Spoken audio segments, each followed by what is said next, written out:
हम आपको लेकर चलते हैं एलओसी यानी लाइन ऑफ कंट्रोल के अखनूर सेक्टर और आपको एक्सक्लूसिव रिपोर्ट दिखाते हैं और मिलवाते हैं ऑपरेशन सिंदूर के हीरोज से यानी सेना के वो हथियार और डिफेंस सिस्टम जिन्होंने पाकिस्तान पर करारी चोट।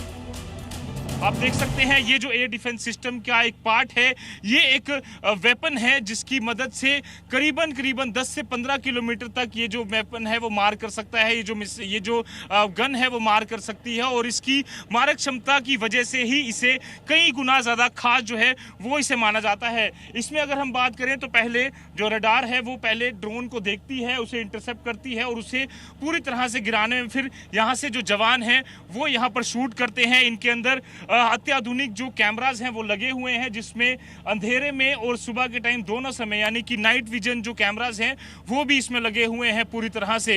ये हाल ही में भारतीय सेना में शामिल हुआ था और ऑपरेशन सिंदूर के बाद जिस तरह से पाकिस्तान ने नापाक कोशिश करने की कोशिश की, जिस तरह से काराना हरकत कर हमारे सिविलियन एरियाज को टारगेट किया, जम्मू के मेन इलाकों में उसने टारगेट करने की कोशिश की। इवन के जो मिलिट्री कैंप्स थे जिसमें हमने देखा नगरोटा के साथ साथ जो उधमपुर और पठानकोट मिलिट्री बेस पर अटैक करने की कोशिश की, उसे सिर्फ और सिर्फ इसीलिए नाकाम किया गया क्योंकि हमारे बहादुर जवान इसी तरह के इक्विपमेंट्स के साथ पूरी तरह से इक्विप थे, तैनात थे।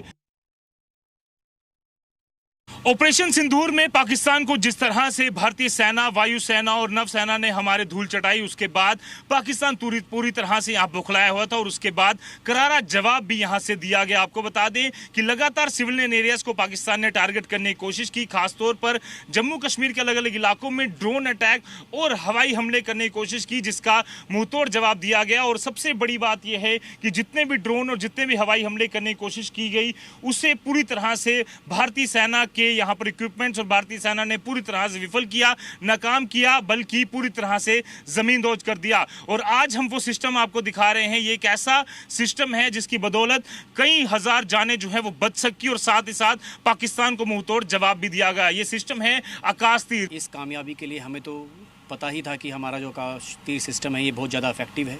ये एक नर्व सेंटर है हमारे जितने भी एडी ऑपरेशन हैं उसके लिए, और इंटीग्रेटेड है ये एयरफोर्स की रडार्स और आर्मी की रडार्स के साथ। उनकी जो फीड होती है वो हमारे आकाश तीर सिस्टम में कोलैबोरेट होती है और एक एयर सिचुएशन पिक्चर बनती है।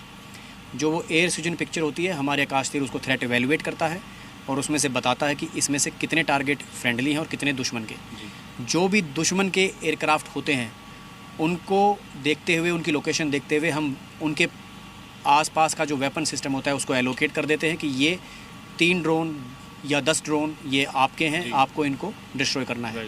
जिस कारण ये हमने क्विकली हम कर पाए और बहुत अच्छे तरीके से हमारे वेपन एंड पे हम पास कर पाए और उन्होंने इसको बहुत अच्छे तरीके से डिस्ट्रॉय किया।